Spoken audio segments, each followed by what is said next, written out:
Bonjour tout le monde et bienvenue dans Découvre Bitcoin, je suis Roxy et aujourd'hui on va voir une stratégie d'achat pour Bitcoin qui s'appelle Buying the Dip. C'est parti! Attention, si vous tombez dans le terrier Bitcoin, vous risquez de regagner votre liberté. Évidemment, pas de conseils financiers, Bitcoin est un actif spéculatif qui peut aller à zéro, vous devez prendre les propres décisions et faire votre propre recherche. Aujourd'hui, ce que j'ai envie de vous parler, c'est une stratégie d'entrée. Donc, nous avons déjà vu comment on pouvait acheter un petit peu à chaque fois, ça s'appelle le dollar cost average et ça marche très bien si on veut pas trop réfléchir. Maintenant, qu'est-ce qui se passe si jamais vous avez un peu plus d'argent à mettre?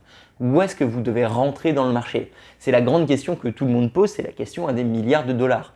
Eh bien, je n'ai pas la solution. Par contre, une stratégie qui existe, qui peut vous aider, ça s'appelle donc Buy the Dip. Acheter la grosse baisse, acheter le crash.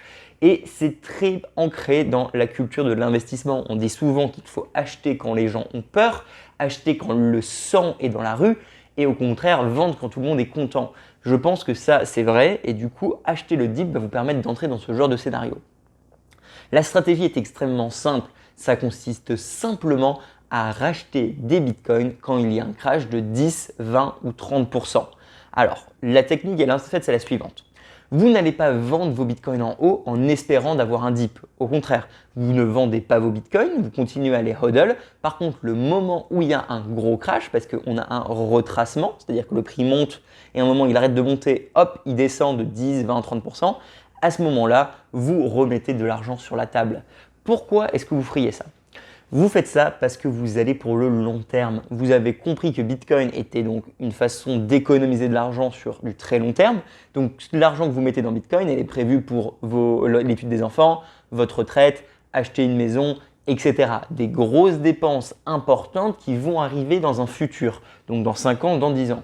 À partir du moment où c'est ça notre stratégie, notre idée, notre ligne de conduite, on s'en fout du prix de Bitcoin dans le court terme. On sait simplement qu'il sera toujours plus haut demain. C'est notre thèse. Donc, à partir du moment où c'est ça, quand on voit un retracement de 20%, 30%, c'est une excellente opportunité pour rentrer dans le marché.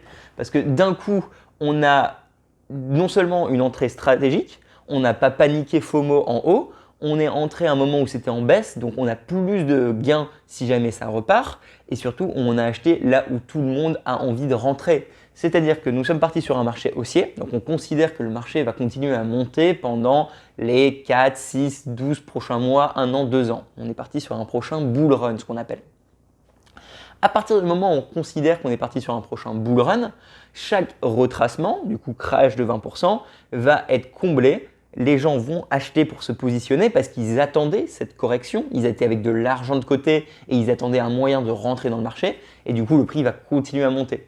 Donc en fait, on structure vraiment notre approche, on augmente encore notre stratégie, on passe d'une stratégie toute simple qui est donc utiliser stacking SAT et un portefeuille froid pour acheter un petit peu de Bitcoin chaque fois à ok, on a un petit peu plus à mettre, on a 500 € qui traînent par-ci, on a 100 € qui traînent par-là, quand est-ce que je rentre dans le marché? Je rentre dans le marché quand Bitcoin fait moins 20.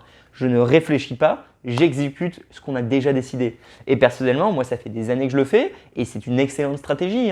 À chaque fois que je vois que Bitcoin crash 10, 20%, voire 30%, j'ai un petit peu de réserve de côté qui était prête pour cette occasion.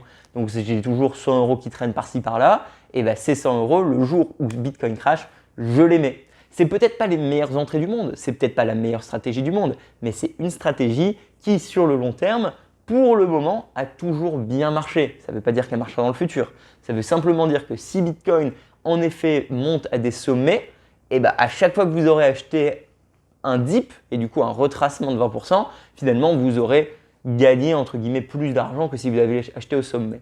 Donc voilà, c'est une stratégie toute bête. Vous pouvez simplement donc ou regarder le prix régulièrement et acheter quand vous voyez qu'il est plus faible, ou alors mettre des alarmes. Donc arrêtez de me demander si c'est maintenant le moment d'acheter. Voici mes réponses pour vous sans donner de conseils financiers. Il y a des stratégies qui consistent à rentrer régulièrement. Il y a des stratégies qui consistent à acheter quand c'est très bas. Il y a d'autres stratégies qui existent, j'essaierai de les couvrir, mais je ne pourrai jamais vous dire quand c'est le bon moment. Parce que le bon moment n'existe pas. Si ça se trouve, il n'y aura aucun dip et dans ce cas, vous serez avec votre argent sur la sideline. C'est ce qu'on appelle les gens qui attendent trop. Ils se disent, bon, le prix monte à 16 000, on va attendre que ça redescende à 9 000. Le prix ne descend jamais à 9 000, ils ne sont jamais rentrés dans le marché. Ils ont loupé la vague Bitcoin. Donc voilà, il n'y a vraiment pas de solution miracle, c'est ce que j'explique toujours. Je suis toujours honnête, hein, mais pensez-le, achetez le dip, c'est une stratégie viable très souvent avec Bitcoin.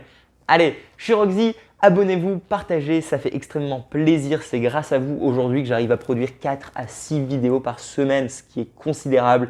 C'est grâce à votre support et c'est parce que vous le partagez, donc que ce soit sur Facebook, Insta ou ailleurs, YouTube. Partagez-le à vos amis. S'ils veulent découvrir Bitcoin, envoyez-les vers chez moi et au moins il n'y aura pas d'erreur et on va créer une nation française, un peuple français détenteur de Bitcoin qui nous sauvera de l'incompétence des politiciens autour de nous. Allez, je suis Roxy, désolé, c'était politique sur la fin. Abonnez-vous, likez, on se retrouve la semaine prochaine. Salut! Tout le monde doit devoir faire un choix dans le futur. Adopter Bitcoin ou l'ignorer? Ça va être lequel le vôtre?